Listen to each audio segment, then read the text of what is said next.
Pourquoi ne pas avoir une parole de prière? Père, au nom de Jésus, nous bénissons ton nom en ce moment parce que c'est un grand jour et un jour inoubliable.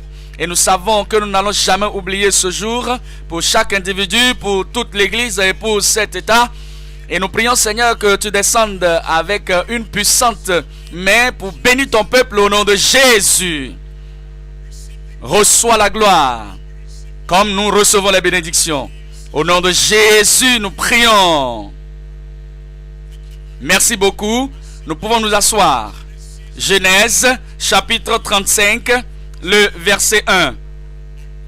Dieu dit à Jacob, lève-toi, monte à Bethel. Lève-toi, monte à Bethel. Voilà la façon de Dieu d'appeler Jacob, le patriarche. Et par ricochet, il appelle tous ceux qui vont suivre le cours de Isaac, de Jacob et d'Abraham, le Dieu de ces patriarches. Il appelle tout le monde, tout chacun de nous, et il dit, ne restez pas là où vous êtes présentement. Et ne restez pas pour dire, j'ai fait assez. Et que ceci c'est très bon pour moi, quelle que soit votre bonté, quelle que soit la façon dont vous êtes bon, intelligent, prospère, et quel que soit votre progrès que vous avez, il y a toujours un lieu, un pas en avant. Et c'est pourquoi le Seigneur est en train d'appeler Jacob en ce moment disant, lève-toi. Tu ne peux pas demeurer là. Tu ne peux pas continuer de rester dans la pitié de soi.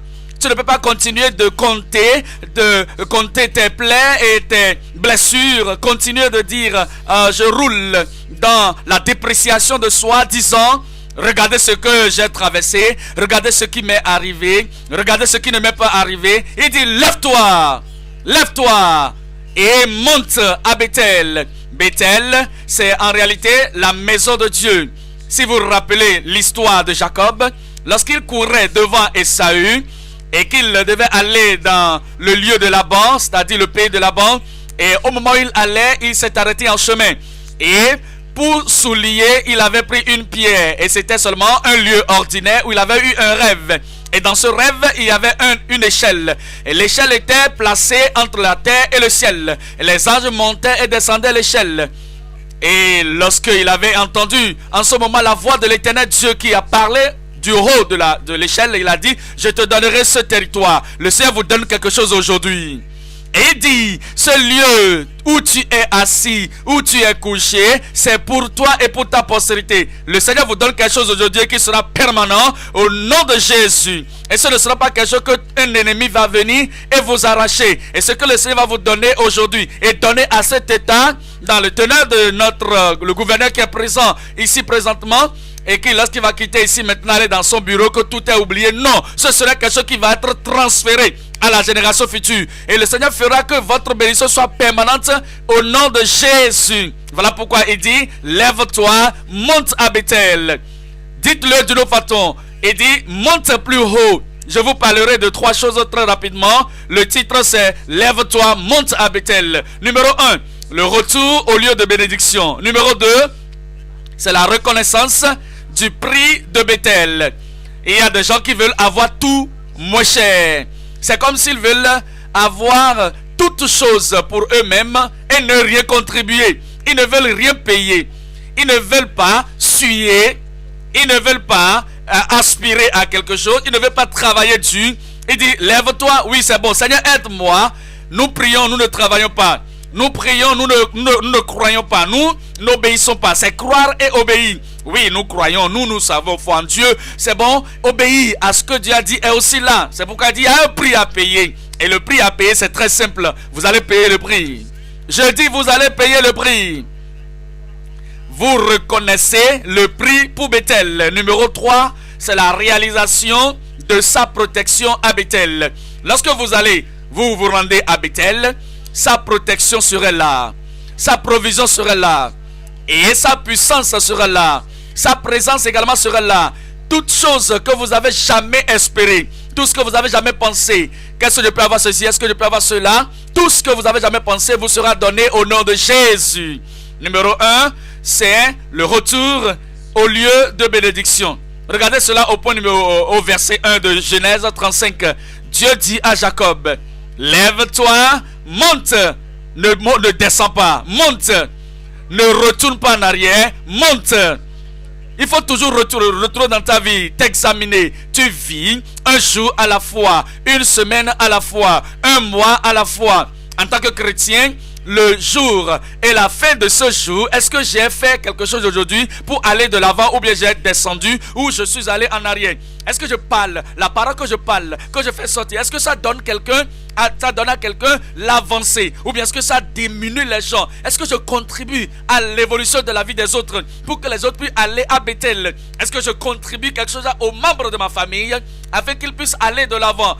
Lorsque vous parlez à votre mari, lorsque le mari parle à sa femme, lorsque vous partagez, lorsque vous parlez aux enfants, est-ce que vous élevez le cœur de ces gens à aller de l'avant pour déterminer, pour dire ce que papa a dit, j'irai de l'avant. Lorsque maman a parlé, ça m'a touché, je vais aller de l'avant. Pasteur, lorsque vous parlez aux membres de l'église, est-ce que nous avons la passion, le zèle, la vision, la détermination et la discipline pour dire, sur la base de ce que mon pasteur a dit, il y a quelque chose qui est en train de bouger au-dedans de moi, je vais aller de l'avant.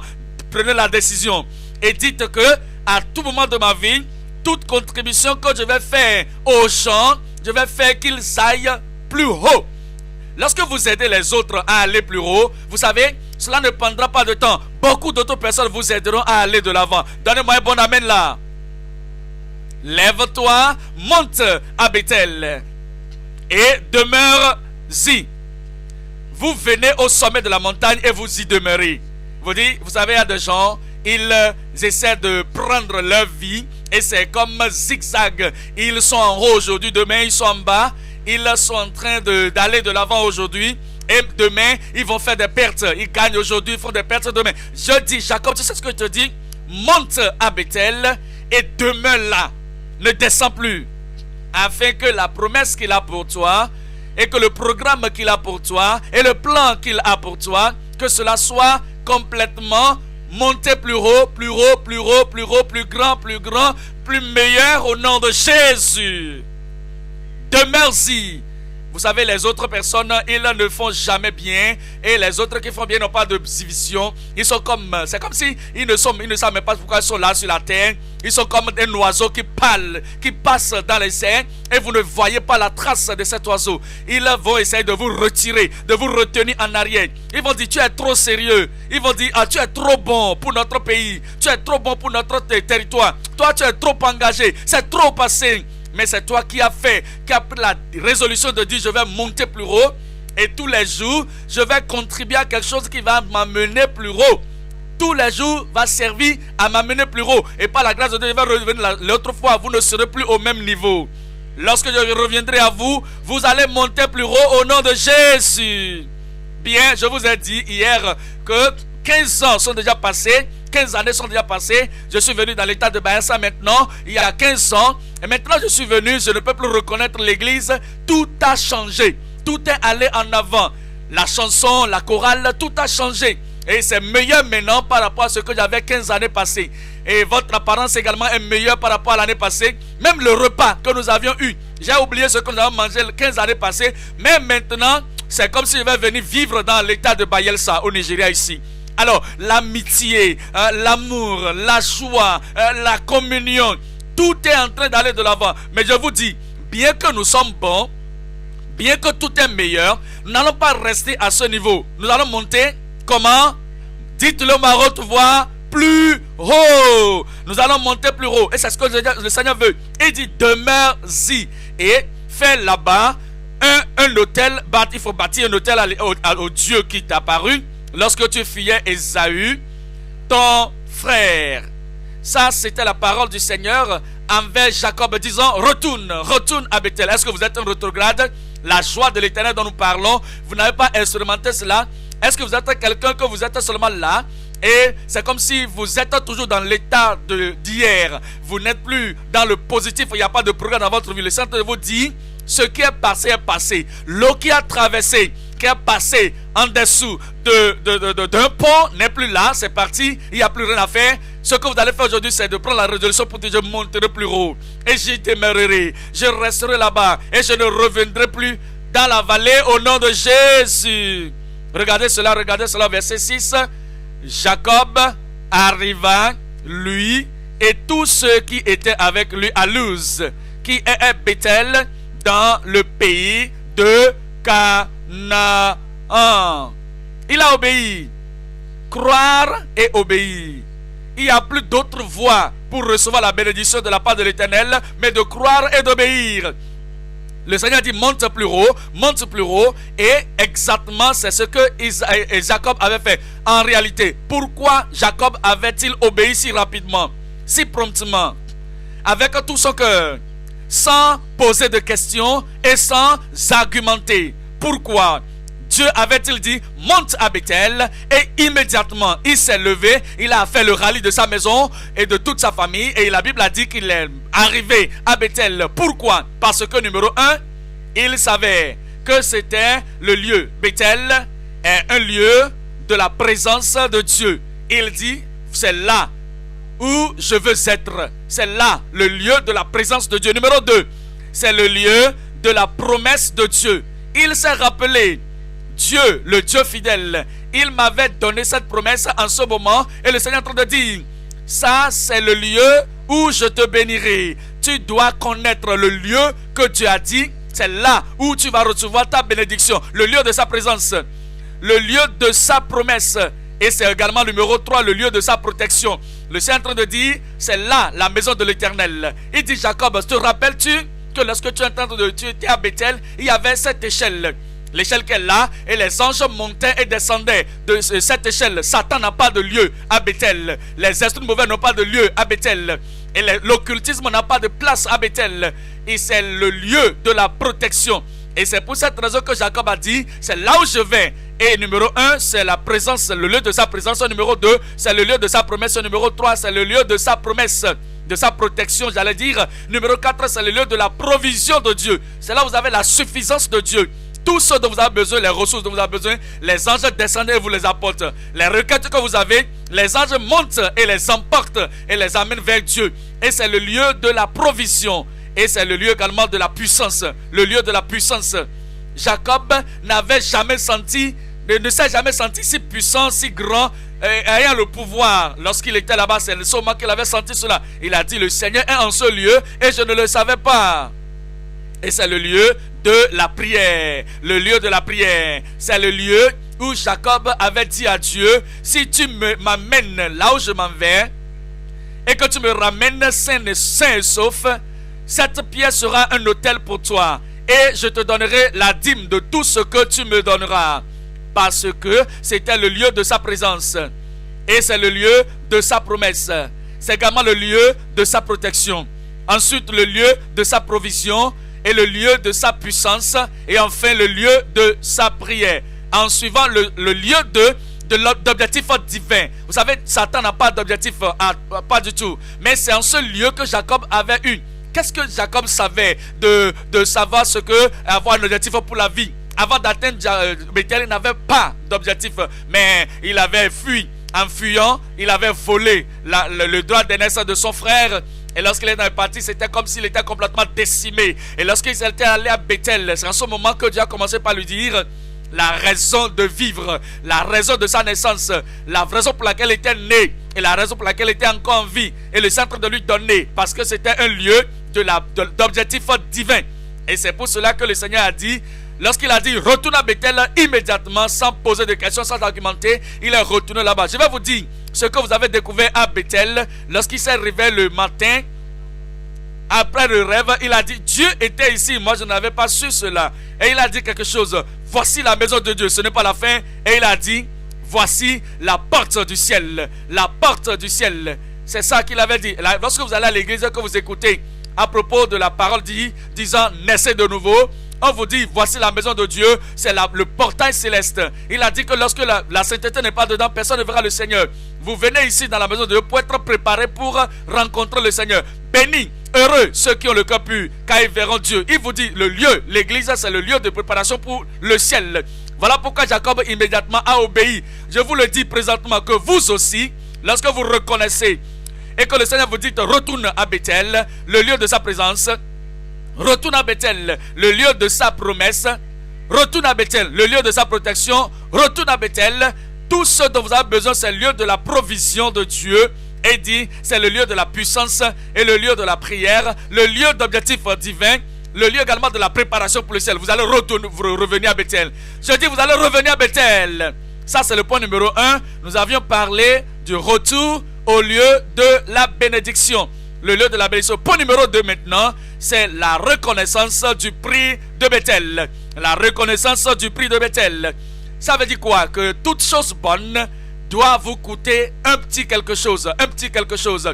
Et lorsque Dieu dit, retourne à Bethel, il y avait un prix à payer. Quel est le prix à payer? Regardez cela encore dans Genèse chapitre 35, le verset 2. Jacob dit à sa maison et à tous ceux qui étaient avec lui, il dit, ôtez les dieux étrangers qui sont au milieu de vous. Vous savez, tous ces gens qui étaient avec Jacob, Jacob ne l'a pas connu lorsqu'il avait rencontré le Seigneur à Bethel pour la première fois. Maintenant il s'est marié, il a eu des serviteurs, il a eu des ouvriers, il a eu tous ces gens qui sont avec lui, qui vivent avec lui dans sa maison. Et il y avait des gens, des choses avec eux, des dieux étrangers. Il a dit, maintenant nous voulons retourner à Bethel. Il a dit, je vais vous parler de Bethel. Qu'est-ce que Bethel? C'est le lieu, vous savez, vous n'avez jamais vu des anges auparavant. Les anges sont là-bas. Ils descendent et ils montent une échelle là-bas. Il dit c'est le lieu de la maison de l'Éternel. C'est le lieu où Dieu habite. Il dit que c'est là Dieu est. Il ne veut pas accepter d'autres dieux de venir compétir ou de rivaliser avec lui. À cause de cela, nous retournons à Bethel. Payez le prix. Le prix c'est quoi? C'est de vous libérer de tous les dieux étrangers. Abandonnez-les et nous allons les abandonner au nom de Jésus. Est-ce que j'ai votre accord, Église? Dites Amen. Et il est en train de leur dire, c'est le lieu de mon vœu. J'ai fait le vœu à l'Éternel. Regardez ceci maintenant. Genèse chapitre 28, le verset 22. Genèse chapitre 28, je voudrais lire le verset 22.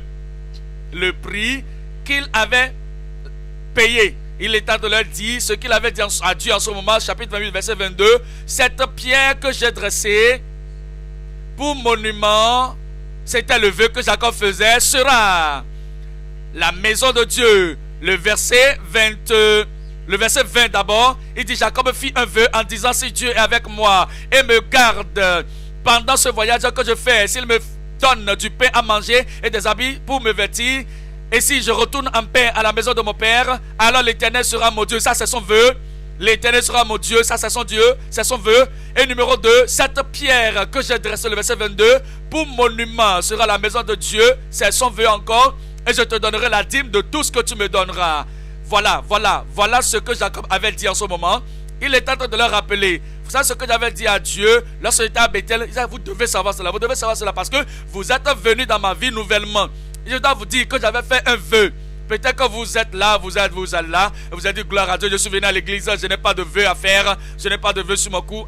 Je vous en prie, écoutez-moi bien, que ceci maintenant nous appelons cela le vœu patriarche ou le vœu de patriarche. Vous savez, Jacob est un patriarche, c'est ce que nous l'appelons.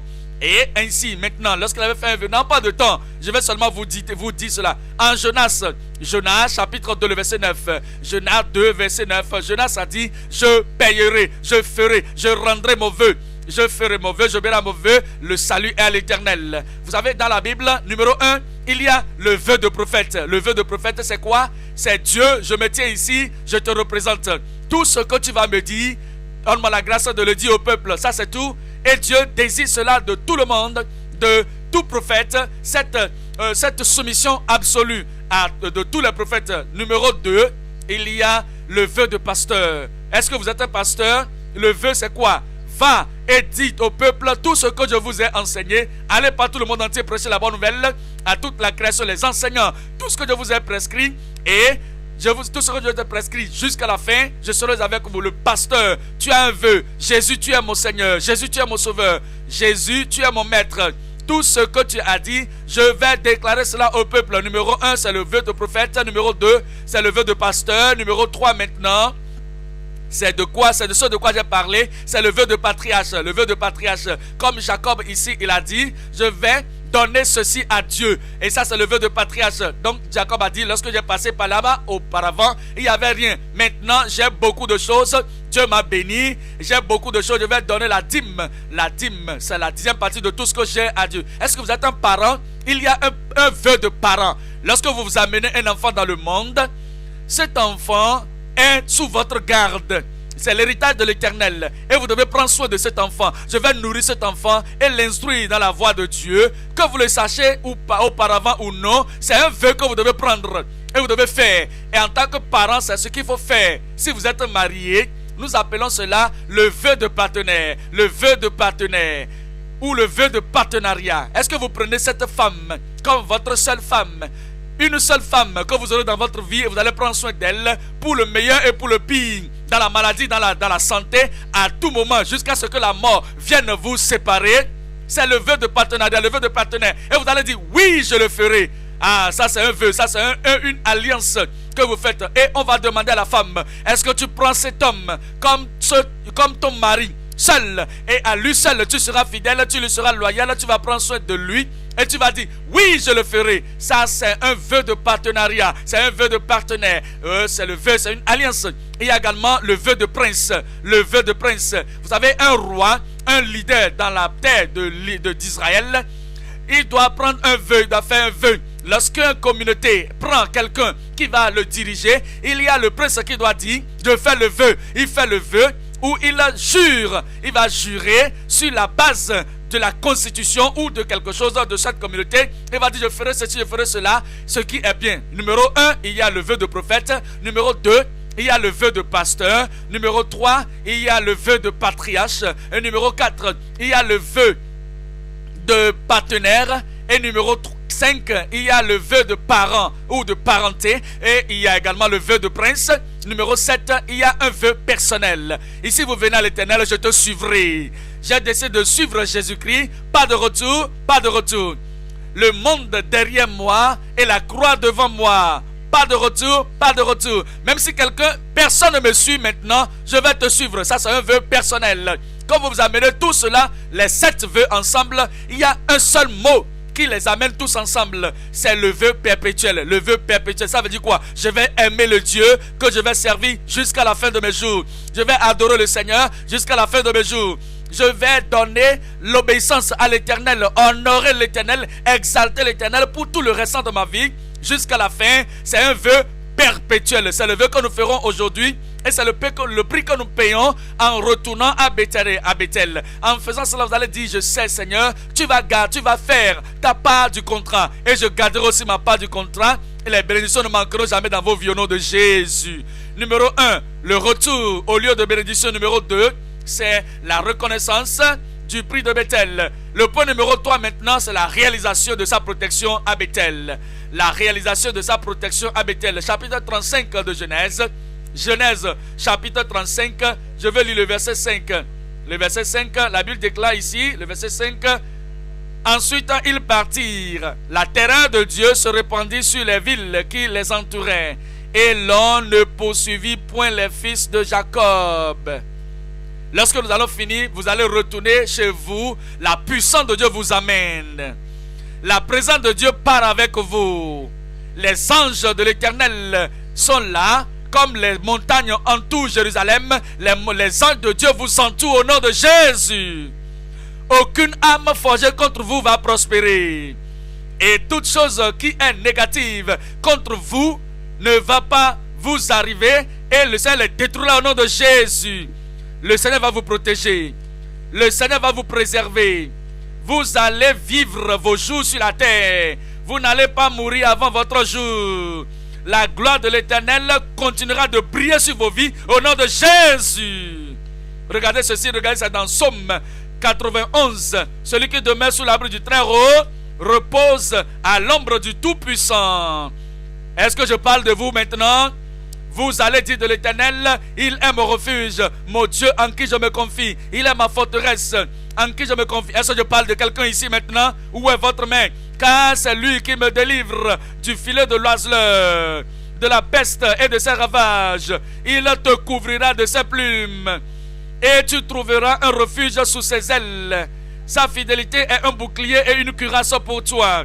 Tu ne craindras ni les terreurs. De qui parle-je? De qui est-ce que je parle?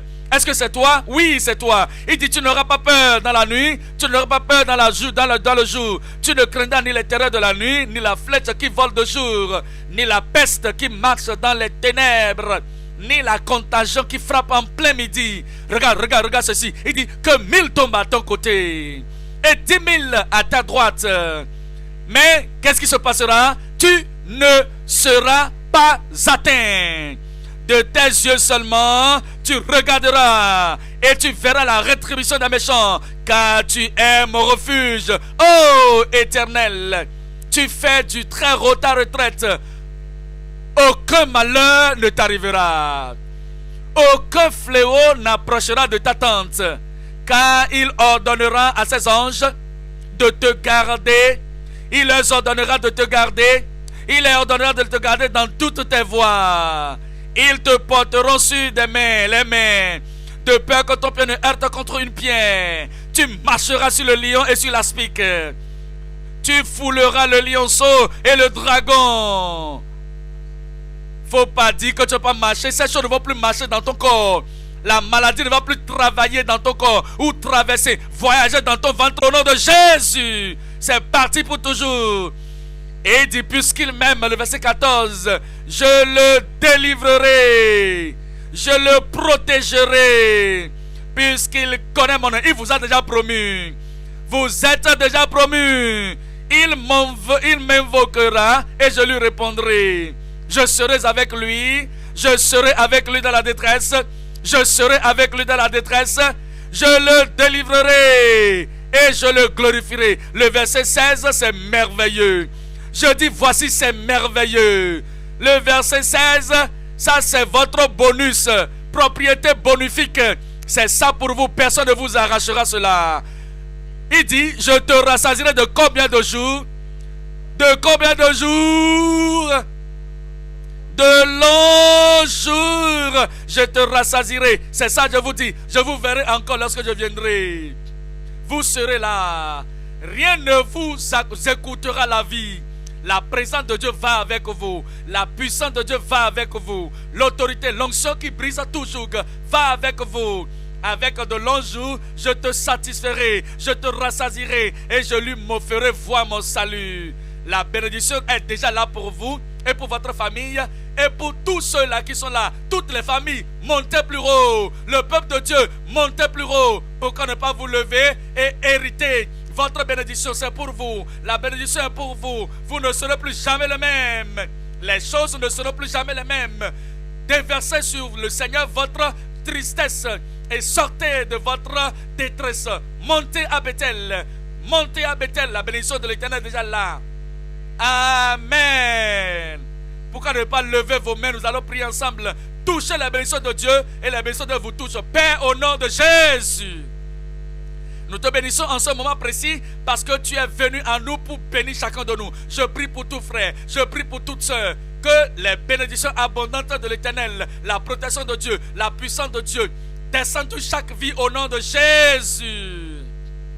Nous prions, Seigneur, que pour la première famille, je prie maintenant que ta bénédiction bénisse cette première famille.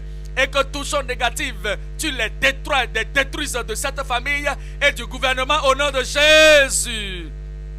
Nous prions, Seigneur, que ta bonté coule dans cet état, que ta puissance protège tout le monde dans cet état, et que toutes ces forces négatives qui sont encore là, qui ne savent pas ce pourquoi elles sont là, ils ne connaissent pas la voie, ils ne connaissent pas la voie pour Bethel.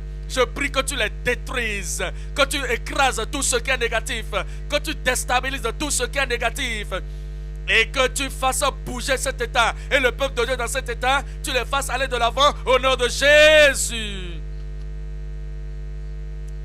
Seigneur, fais-nous partir avec ta bénédiction. Relâche-nous avec ta bénédiction. Et nous prions que la bénédiction, la guérison, les signes, les prodiges, les miracles, la prospérité, la bonté de Dieu soient la portion de tout le monde et nous suivons pour tous les restants de nos jours. Nous allons continuer de te bénir, de te louer et recevant de ta part ce que tu as pour nous et te donner la gloire à tout moment, tous les jours de nos vies. Nous te bénissons parce que tu nous as exaucés. Au nom de Jésus, nous prions. Et que le bon peuple de Dieu dans cet état de Maïssa disent